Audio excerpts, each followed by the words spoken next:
Chocolate meets pecans in today's Tarheel Pie.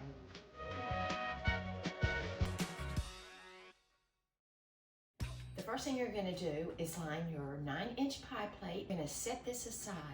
Add 1 cup of chocolate chips to a large bowl.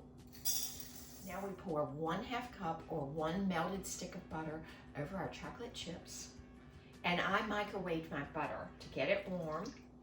I'm using the mini chips just because they melt a little easier, but you can use any kind of chips, any size chips. Now give this a good stir.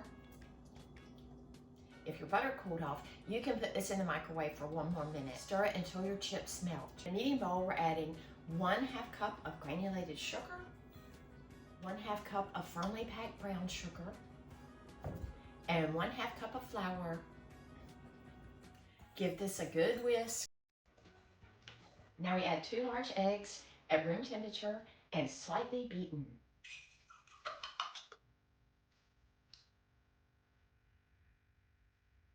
One teaspoon of vanilla.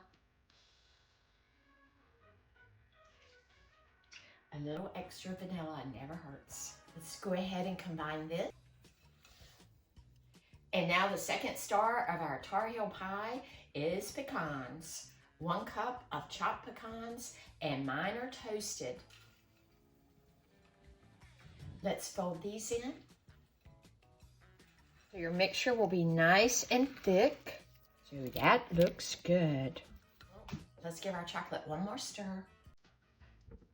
Now let's add our pecan mixture. We just simply fold this. And that was easy. And now we pour into our pie crust. Now we're going to brush the crust with a little melted butter. I always like to get those flutes covered in butter. They brown up beautifully.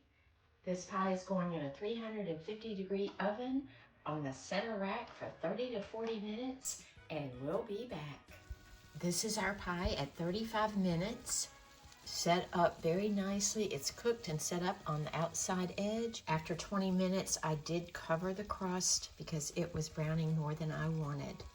You see the center is just moving just very, very slightly. This is set up and done. Our pie just came out of the oven. It cooked exactly 35 minutes. It's ready to sit on a cooling rack. It's going to completely cool before we slice into it. I love to serve this with a scoop of vanilla ice cream or a bourbon whipped topping.